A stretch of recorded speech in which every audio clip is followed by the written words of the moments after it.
ሰላም ሰላም የተወደዳችሁ የቤተ አሮን የዩቲዩብ ቻናል ተከታታዮቻችን እንዴት ናችሁ? እኔ ደህና ነኝ፣ እግዚአብሔር ይመስገን። እንግዲህ በቸርነቱ ጠብቆን ካለን እድሜንን ቀን ሰዓት ደቂቃ ባርኮ ላደረሰን ለእግዚአብሔር ክብር ምስጋና ይድረሰው። ዛሬም እንደው በዚህ ሙቀት ዝንቡም አብሮ ነው የሚገባው፣ አይገርማችሁም? በቃ ገብተሻል። ምን ይሁን ኤኒዌይ እንግዲህ እቺ ሴትዮ እኔ አንፍረድባት፣ እውነት እንደዚህ አይነት ሰው ከሆነች ማለት ነው። ማለት ኢትዮጵያ ተወልዳ በእንደዚህ አይነት መልኩ እኛም ልጆቻችንን እዚህ ሀገር ወልደን እንዴት እያንዳንዱን ነገር አማርኛ ማወቅ ብቻ ሳይሆን ስለ እያንዳንዱ ነገር በስርዓት ነው የሚያውቁት። እና ትንሽ ሞልቀቅ ነገር አለ አይደለ? ለቀቅ ሞልቀቅም ብቻ ሳይሆን ለቀቅም ያለ ነገር ይታይባታል ሴትዮዋ ላይ። አምለሰት ግን እየተከተለች ማለት ነው እንደሚሆን አድርጋታለች ማለት እያስተማረቻት በዘዴ ነው። ናይስ ዌስት ወይ እና ብዙ ሰዎች ግን በቲክቶክ ላይ በጣም ተበሳጭተውባት ሲናገሩ አይቻለሁ። ጋይስ ዶንት ቴክ ሲሪየስ። እውነት ላይ አንዳንድ ጊዜ ደግሞ ለዚህ ለቫይራል ለመውጣት የሚደረግ ነገር በርበሬ፣ ሽንኩርት፣ ፖብር ይባላል አለ አይደለም፣ ይደረጋል ቅመማ ቅመሙ ማለት ነው። እና ለዛም ይመስለኛል ያን ነገሮችን እያደረገች ነው። ኤኒዌይ ግን በዚህ የዩቲዩብ ቻናል አዲስ የሆናችሁ ትላንትና 2 ሰው ብቻ ነው ሰብስክራይብ ያደረገን፣ አይገርማችሁም? ፖርቶ ወደ 1700 ሰው የሚሆን አይታችሁታል። እና እባካችሁን ቤተሰብ ሁኑን። በስንት ቋንቋ ልበላችሁ እስቲ? ፐርፋቮሬ በጣሊያንኛ ፕሊዝ፣ በእንግሊዝኛ በሌላ ምልላችሁ በትግርኛ በጃሁም በአማርኛ ባካችሁን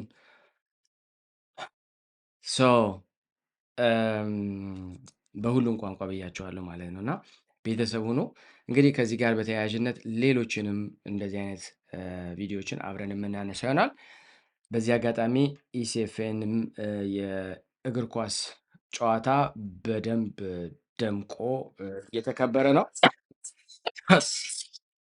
እንግዲህ ናቲም በደንብ ናቲ ተዘጋጅቷል። ወደ ቴኳንዶ እየሄደ ነው።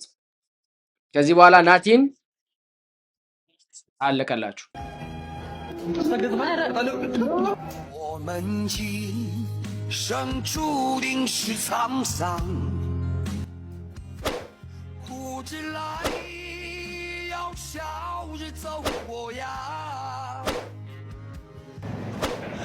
ኧረ ናቲ አበላሸሽው። ናቲ በጣም ቆንጆ ነው ይበል። ናቲ በጣም አልተቻለም። ስለዚህ ናቲ በጣም የሚገባውን ነገር ወልዋሎ ትግራይን በመወከል የኢትዮጵያ ጥሎ ማለፍ የእግር ኳስ ውድድር አሸንፏል። ወልዋሎ አሁን ደግሞ ወደ አፍሪካ ኮንፌዴሬሽን ውድድር ተሻግሯል ማለት ነው።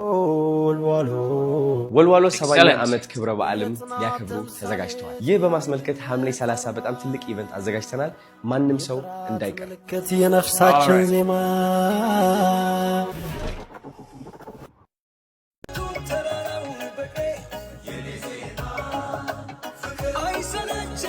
እኛ ላለም ትላንትና እንዳያችሁት እንግዲህ ሰሞኑን በአጠቃላይ የጣሊያን ትሬን እንግዲህ በኢትዮጵያኖች እና ኤርትራያኖች ቁጥጥር ስር ውሏል ማለት ነው።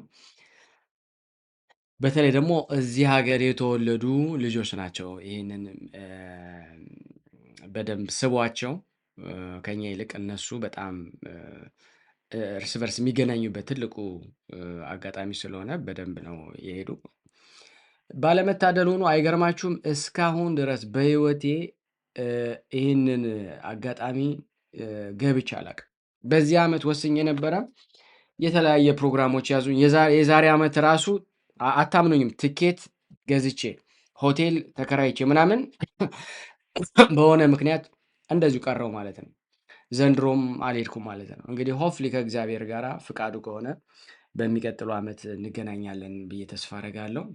አትሊስት አሁን ጥሩ እየተካሄደ እንደሆነ እያየው ነው። ቪዲዮዎች ደስ ይላሉ ማለት ለመናገር።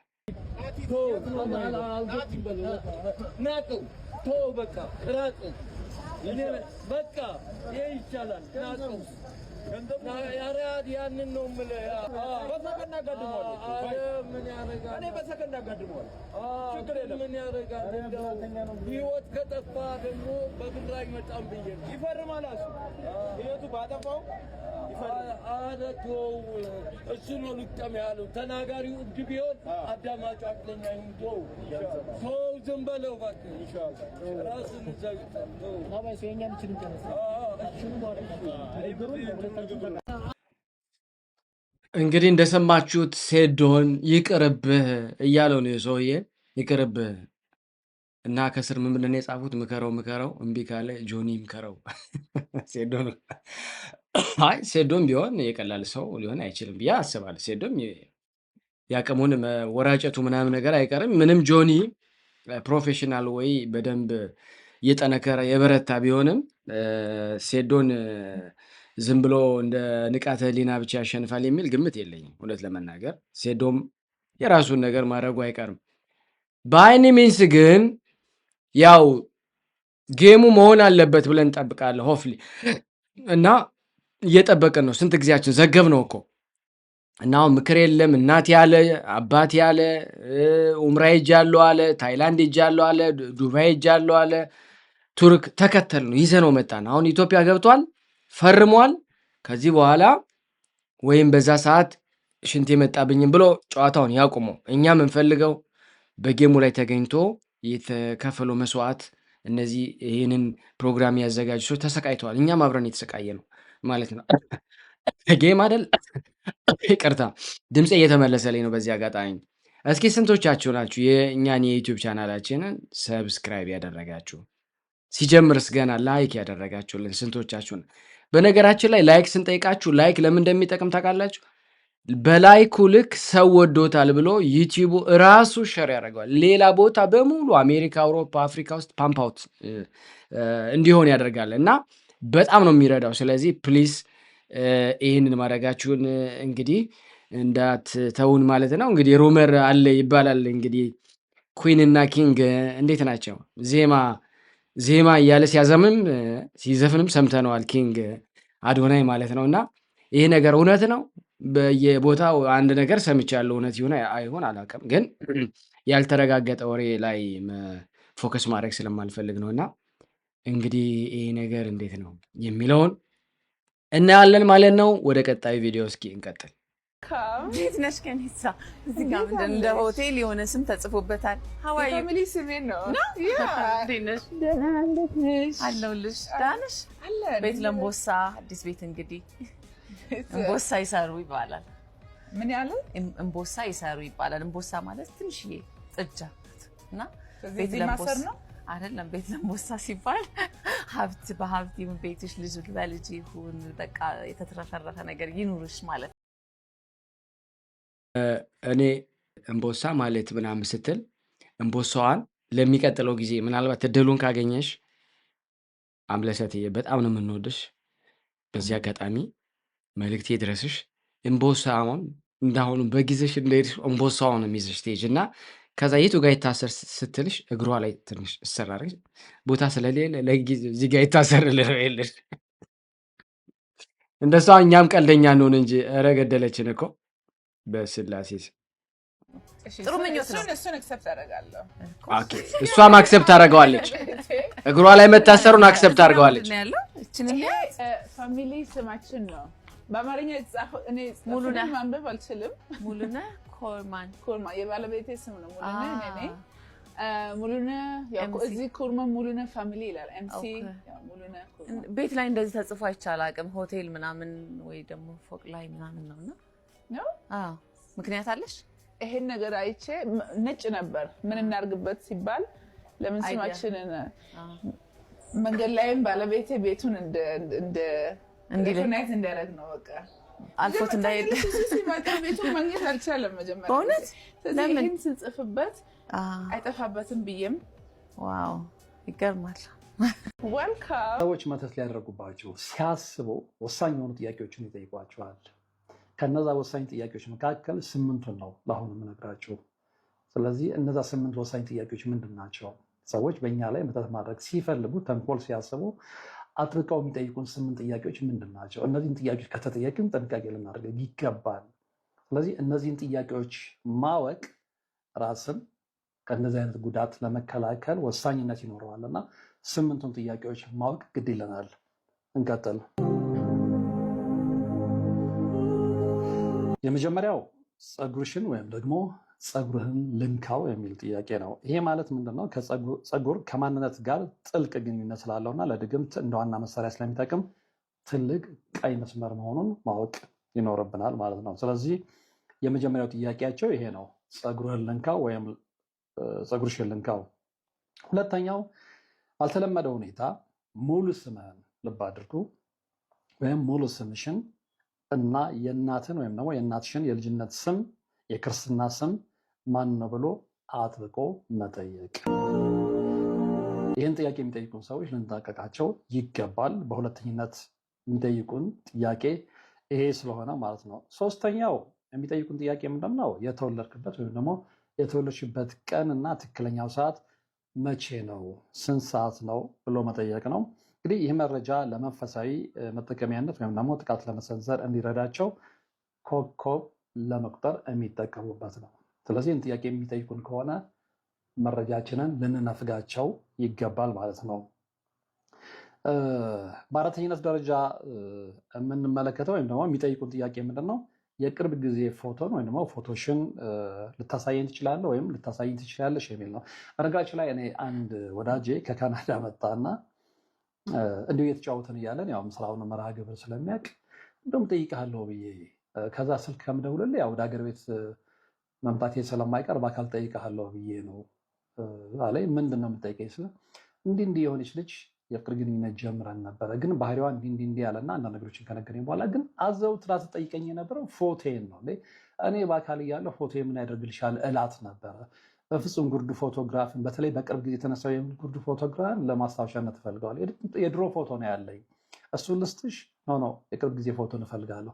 አይ እንደዛ ከሆነ እንደውም አልሰጥሽም። ልጁ ይሄ ነገር ይከሰትብኛል ብሎ ይፈጽምብኛል ብሎ አይደለም። በቃ እንግዲህ ውስጡ ምን እንደነገረው አላውቅም። እና እንዲህ አይነት አጋጣሚዎች አሉ እና ሰጣት ነው ያልኩት። ያልሰጧትም እንዳትሰጣት ነው ያልኩት፣ እንዳትሰጣት። ምክንያቱም ዛሬ እንግዲህ ብዙ ፕሮግራም ስንሰራ ነግሬያቸዋለሁ። ሰውን ማመን በጣም ከባድ የሆነበት ጊዜ ስለሆነ ማለት ነው። ስለዚህ በአራተኝነት እነዚህ ሰዎች የሚጠይቋችሁ የቅርብ ጊዜ ፎቶን ወይም ደግሞ ፎቶሽን ልታሳየኝ ትችላለህ ወይም ልታሳየኝ ትችላለሽ የሚለውን ጥያቄ ነው እና እንዲህ የሚሉትን ሰዎች ፎቶችንን በመከልከል ከአደጋው ልንታደግ ራሳችንን ይገባል። አምስተኛ ጥያቄያቸው በጣም የምትፈራው ወይም የምትፈሪው ምንድን ነው ብለው ነው የሚጠይቋቸው። እንግዲህ ይህ ምንድነው? ፍርሃት መንፈሳዊ መግቢያ በር በመሆኑ ድክመትን ለመግለጽ ጠላቶች ጥቃት እንዲሰነዝሩ ቀዳዳ የሚከፍት ነው። ስለዚህ በአምስተኝነት የሚጠይቁን በጣም የምትፈራው የምትፈሪው ምንድን ነው ብለው ነው እና እነዚህን ጥያቄዎች ሁሌም ልብ ልንል ይገባል። በስድስተኝነት የሚጠይቁን ጥያቄ ምንድን ነው? በህይወትህ ወይም ደግሞ በህይወትሽ ትልቁ ህልም ወይም ህልምሽ ወይም ግብህ ወይም ግብሽ ምንድን ነው ነው። እድል የሚወስድ በበዛበት ሰዓት እርግጠኛ ነኝ በዚህ ጉዳይ ላይ ንቃተ ህሊና ያላችሁ ሰዎች ለእንደዚህ አይነት ጥያቄ እጅ ትሰጣላችሁ ብዬ አላስብም። የሆነ ሆኖ በህይወትህ ወይም ደግሞ በህይወትሽ ትልቁ ህልም ወይም ህልምሽ ወይም ግብህ ወይም ግብሽ ምንድን ነው ብለው ይጠይቋችኋል። ከዛ በመቀጠል ሊያነሱላችሁ የሚችሉት ጥያቄ በሰባተኝነት ምንድን ነው? ባልተለመደ ሁኔታ ቤትህ ወይም ቤትሽ መጥቼ ልጎብኝህ ወይስ ልጎብኝሽ ሊሏችሁ ይችላሉ። ሰሞኑ ምን አጋጠመኝ? እንዴት እንዲሁ በቤተክርስቲያን አካባቢ ያወቅኳት ልጅ አንድ ነገር አማከረችኝ እና አንድ ጓደኛዋ ከ10 ምናምን ዓመት በኋላ አስታውሳት ደወለችላት። ፈልጋትም አጣ። የተወደድሽ እንዴት ነሽ ምንድን ነሽ ምናምን የሚለውን ያልጠየቀቻት ልጅ ደውላላት ክፍለ ሀገር ነው ያለችው። ስለዚህ አንቺ ወዳለሽበት ከተማ ልመጣ ስለሆነ ቤትሽን መጥቼ ልጎብኝ የሚል ጥያቄ ነው ያነሳችላት። እንግዲህ 10 ምናምን ዓመት በኋላ እንደዛ ስላት አይ እንግዲህ አድራሻሽ ጠፍቶባት ሊሆን ስለሚችል በክፋት አትመልከች። እኔ እንደዛ ነበር አንደርስታንድ ያደረኩት። እሷ ግን ያለችው ምንድነው? ከቤተሰቦቼ ጋር ዴይሊ እንደምትገናኝ ዴይሊ እንደምትደዋወል አውቃለሁ። ከነሱ አድራሻዬን ወስዳ ልትደውልልኝ ይገባ ነበረ። ግን 10 ምናምን ዓመት ሙሉ አብሮ አደጌ ነች። እርግፍ አድርጋ የተወችኝ ወደዚህ ስትመጣ ቤት መጎብኘት ስለምን ፈለገች የሚል ጥያቄ ያነሳችው ትክክል መሰረታዊ ጥያቄ ነው ይሄ ጥያቄ። ስለዚህ እንደዚህ አይነት ሰዎች እንግዲህ ባልተለመደ ሁኔታ ቤትን መጥቼ ልጎብኝ ወይ ቤትሽን መጥቼ ልጎብኝ የሚል ጥያቄ የሚያነሱ ናቸው። ስምንተኛው እና የመጨረሻው በስምንተኝነት በነገራችን ላይ ጥያቄዎቹ እነዚህ ብቻ አይደሉ፣ ብዙ ጥያቄዎች ናቸው። ለዛሬ ለማሳየነት ነው። እና በስምንተኝነት የሚጠይቋቸው ምንድነው? ቦርሳ ወይም ልብስ፣ ጌጣጌጥ ተውሶ መውሰድ ነው። እናንተም ጋር ከመጡ በኋላ ፈቅዳችሁላቸው ቤታችሁን ከጎብኙ በኋላ ዝም ብለው አይወጡም።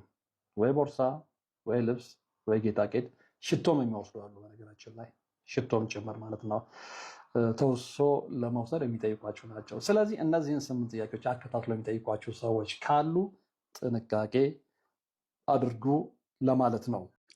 ወንድማችን ያቀረበው ነገር ሙሉን ትክክል ነው። ይህም ብቻ ሳይሆን ሰገራም ይወስዳሉ፣ ልብስ ቆርጠውም ይወስዳሉ፣ አክታሚ ይወስዳሉ።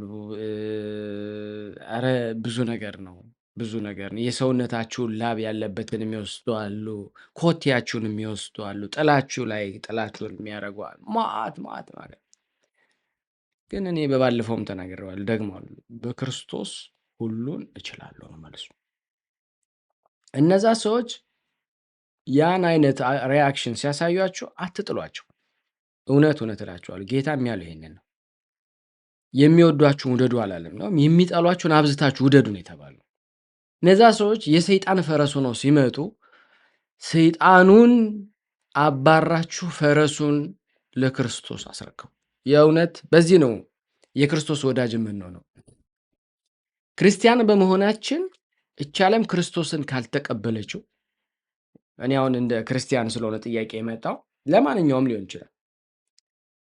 እቺ ዓለም ለክርስቶስ ካልሆነች ለእኔና ለእናንተም ትፈትነናለች። ሰው ሬዲ በቃ ራሳችሁን ማዘጋጀት ነው።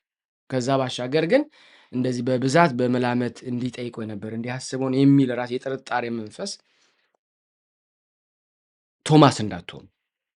ይሄንም በዛው እንዲህ ብሎ ነበር፣ አሃ እንዲፈልገው ሊሆን ይችላል የሚል ጥያቄም አብሮ ሊከተል ይችላል። ጥንቃቄ በዚህም ጋር እንዲደረግልን መምራችን እፈልጋለሁ። ምክንያቱም አሁን እኔ ለምሳሌ ያክል የሆነ ሰው እንደኔ ሰነፍ ሰው ለምሳሌ ያክል ምሳሌ አድርጌ ነው ማነሳላችሁ። እንበልና ስራ ነው የምለው። የሆነ ሰዓት ላይ እናቴ ትናፍቀኛለች።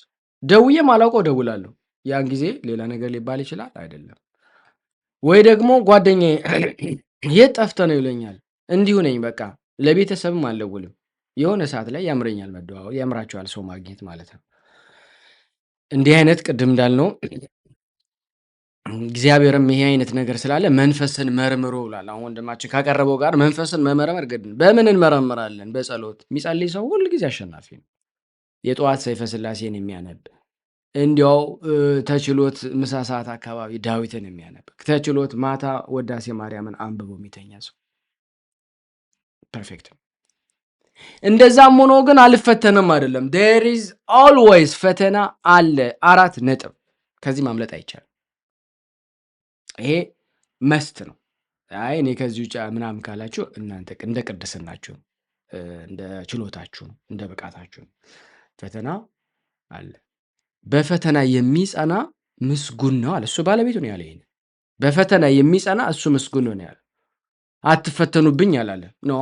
በፈተና የሚጸና ይህ ሁሉ መዓት አጋንንትን እየላኩ እናንተ ትሞቱ ዘንድ ጥላውን ውሰደው ሀብቱን እንደዚህ አድርግበት እንዲህ ምናምን ተብላችሁ ከክርስቶስ ከእግዚአብሔር ጋር ከሰው ጋር እሱ ከፈጠረው ጋር በመኖራችሁ እናንተ አለ በመከራ የሚጸና እሱ ምስጉን፣ እናንተ ምስጉን ናችሁ ተብለናል። አሜን ተብላችኋል። ይሄ በዚህ መንገድ እኔ ራሱ ትዕግስት የለኝምና ሰው ለምንድን ነው በዚህ ደረጃ ሰይጣን የሚፈትነን አልበቃ ብሎ ሰይጣንን ሰው አግዞ በዚህ ደረጃ ሲሄድ ስታዩት ኦ ማይ ጋድ ነው የሚያስብለኝ። ሰይጣን አይተኛም። ለምን? የእሱን ርስት ስለምንወስድ ነው። ይሄን የሚያግዘውን አካል ሲያገኝ ደግሞ አጨብጭቦ ከፈረሱ ወርዶ ዘውዱን ለዛ ሰው ሰጥቶ መጎናጸፊያውን ያጎናጽፏል። ይሄ ፎር ሹር ነው። ቅዱሳን አሁን የቅድስና ስራ ስንሰራ እንዴት ነው የሚያግዙን? እንዴት ነው ወደኛ እየበረሩ ወደኛ ለመምጣት ይጣደፋሉ? ቅዱሳን መላእክት፣ ቅዱሳን ሰማዕታት፣ ቅዱሳን ደናግል ስለ ድንግልና ስለ መልካም ነገር ስንታገል እነሱም ይፈጥናሉ። አሁን ለምሳሌ ፍጡነ ረድኤት ነው የሚባለው ቅዱስ ጊዮርጊስ ይፈጥናሉ። የተሰጣቸው ጸጋ ነው። ቅድም ለክርስቶስ የከፈሉት ዋጋ ነውና ከዛ ጋር ይሄ ይቅርታ አድርጉልኝ ተያያዥነት አለው። ልጠይቃችሁ በደንብ ይኸው። እሺ ዛሬ ከማን ጋር ነኝ? ከልደት ጋር። ልደት የመጀመሪያ ስልክ ይዘሻል? ስልክሽን አውጪልን እንዳታዩ። ስልክሽ ባትሪ ፐርሰንት ስንት ላይ ይገኛል? 8 ብቻ ክፈችልን። እችላለሁ፣ እኔ ሁሌም እችላለሁ። የመጀመሪያ ጥያቄ ተመልሷል። ሁለተኛ ጥያቄ ስልክሽ ላይ የመጨረሻ የተደዋወልሽው ስልክ ምን ብለሽ ሴቭ ያደረግሽው ነው? ፎንቃ ትከፍችልናለሽ? ኦሆ ኮከብ 889 አላቋርጥም ጀምሬ ሳይፍን ቀይሬ እነዚህ ትልቅ ስህተት። ሶስተኛ ስልክሽ ጋለሪ ላይ ያለ የመጨረሻ የቀረጽሽው ቪዲዮ ወይም ፎቶ ማንጋ ነው? የት ነው? ኦኬ መጨረሻ ስልክሽ ላይ ያለው አይ ቲንክ እኔ ነኝ። ሰው ታሳይናለሽ? ቦታው የት ነው? እዚህ ኮናርክ። እሺ ኮናርክ ጋር እሷ አለች። ኦኬ ስንት ጥያቄ ተመለሰ? ሁለት ጥያቄ ተመልሷል። ሳታውቁ ሰዎችን አትናቁ። አራተኛ ጥያቄ መታወቂያ ይዘሻል? መንጃ ፈቃድ ይዘሻል? ቆይ አንዴ። ዲጂታል አይዲ ይዘሻል? ቆይ አንዴ። አዎ ይዣለሁ መታወቂያ። የመታወቂያሽ የመጨረሻ ቁጥር ስንት ነው? ኧረ በስመ አብ መያዜን እራሱ እርግጠኛ አይደለሁም። አውጪልን። ከዛው ሳትመልሺ ነው የሚጠፋው። አይ ነው ይቀር። እሺ ስልክሽ ላይ ስትጠቀሚ የነበረው አፕሊኬሽን የመጨረሻው ሪሰንት አፕ ምንድን ነው? ስናፕቻት ክፈችልን። አሁን ጋለሪ ከፍታ ነበር ጋይስ። ስለዚህ አንድ ጥያቄ ብቻ ስለመለሰች ሁለት ጥያቄ ስለመለሰች 100 ብር እንሸልማታለን። ልደት ቻው፣ ደህና ደሪ።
The vibe. Good vibe always. Which kind of boy do you like? The race like African or European, Asiatic, the Asian? I don't see people from race. For me, it's like if they have, you know, the other characteristics